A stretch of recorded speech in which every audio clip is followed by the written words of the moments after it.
بات سنو، امید سحر کی بات سنو،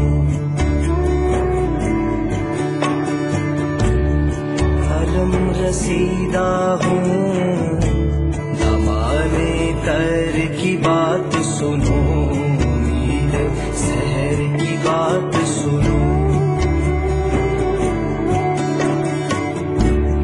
زباں بریدہ ہوں زخم گلو سے حرف کرو، امید سحر کی بات سنو،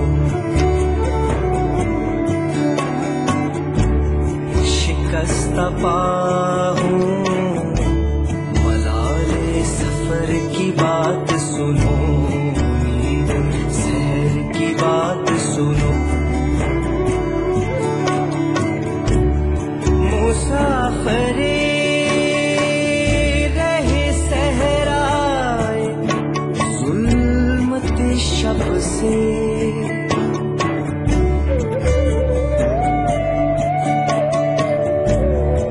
اب التفات نگارے سحر کی بات سنو،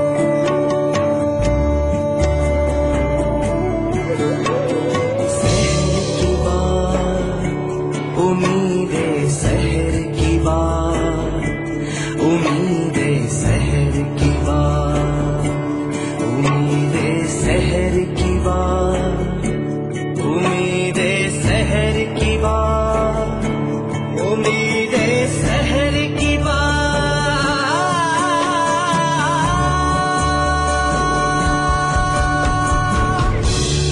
جگر دریدہ ہوں جا کے جگر کی بات سنو، امید سحر کی بات سنو،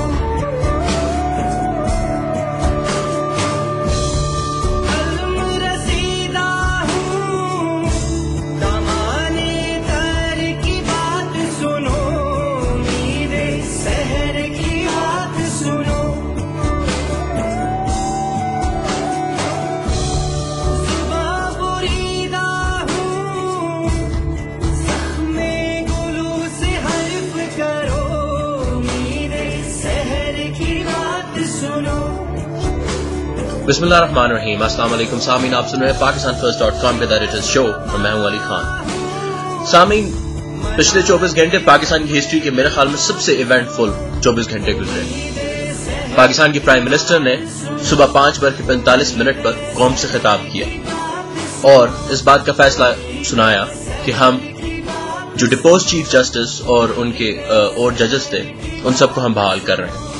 انہوں نے اسی اسپیچ میں پاکستان میں نافذ شدہ 144 کی جو شک ہے مینٹیننس آف پبلک آرڈر، اس کو بھی اٹھانے کا حکم دیا، اور اس کے ساتھ ساتھ انہوں نے اس بات کا بھی حکم صادر کیا کہ تمام لوگ جو گرفتار تھے پچھلے چند دنوں میں، چند ہفتوں میں بلکہ، جن کو گرفتار کیا گیا تھا لانگ مارچ کے تناظر سے، ان سب کو چھوڑ دیا جائے۔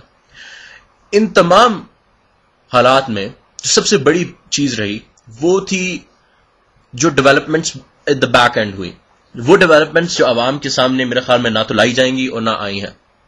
یہ ڈیل ہوئی کیسے؟ سب سے بڑا سوال ہمارے سامنے یہ آتا ہے، کس طرح راتوں رات زرداری صاحب اس بات پہ راضی ہو گئے کہ چودھری افتخار کو جو چیف جسٹس اینڈ ڈپوزڈ ان کو بحال کر دیا جائے؟ کیسے پرائم منسٹر آف پاکستان اس بات پر راضی ہو گئے کہ وہ صبح 5:45 پر ایک اسپیچ دیں گے اور پاکستان کی جو حالات ہیں ان کو اور پاکستان کی پولیٹیکل سینیریو کو چینج کر دیں گے؟ یہ تمام معاملات ایسے ہیں جن کو سمجھنا اور جن کے اوپر عمل کرنا اور جن کو سمجھ کر آگے کی سوچ کو ڈیولپ کرنا بہت ضروری ہے۔ زرداری صاحب اور پرائم منسٹر یوسف رضا گیلانی نے بے شک عوام، وکلا اور اپوزیشن پارٹیز کے پریشر میں آ کے یہ فیصلہ لیا ہوگا، لیکن یہ پریشر کافی عرصے سے ہے اور اس میں کوئی شک نہیں کہ وکلاء اور عوام کی جد و جہد کبھی گوارا نہیں جاتی، اور ان کی اس جد و جہد کو پورا کیا گیا، ان کی اس جد و جہد کو پوری افیکٹ میں سمجھا گیا اور یہ فیصلہ کیا گیا۔ لیکن پھر بھی آخر کیوں؟ آخر کیوں یہ فیصلہ لیا گیا؟ سامعین، آج ہم اس بات کو سمجھنے کی کوشش کریں گے. ہمارے ساتھ اس بات کو سمجھنے کے لیے، بیک اینڈ کی معلومات اور گفتگو کو سمجھنے کے لیے، پولیٹیکل سینیریو کو سمجھنے کے لیے، پاکستان کی اسٹریٹجک اور پولیٹیکل سیکیورٹی انالیسس کو سمجھنے کے لیے زید حامد موجود ہیں. السلام علیکم زید بھائی. وعلیکم السلام علیکم. زید بھائی، یہ مجھے اتنا سمجھ آتا ہے، بالکل آتا ہے، کہ پاکستان کے اندر جو پچھلے کچھ دنوں میں تبدیلیاں آ رہی تھیں، آپ نے 2 دن پہلے جب ہماری گفتگو ہوئی اسی بارے میں، میں اس کو آن دا ریکارڈ تھوڑا سا لے آؤں اس کے ایک پارٹ کو، کہ آپ نے 2 دن پہلے مجھے اس بات کے بارے میں بتایا تھا کہ تبدیلیاں آنے والی ہیں اور یہ گفتگو شروع ہو چکی ہے. اور آپ کا ریفرنس کچھ جو مجھے لگ رہا تھا وہ جو سیکیورٹی اسٹیبلشمنٹ کی طرف سے کچھ باتیں نکل کے سامنے آ رہی تھی جو میرے بھی سننے میں آئی، لیکن میں ان کے اوپر اتنا یقین نہیں کیا.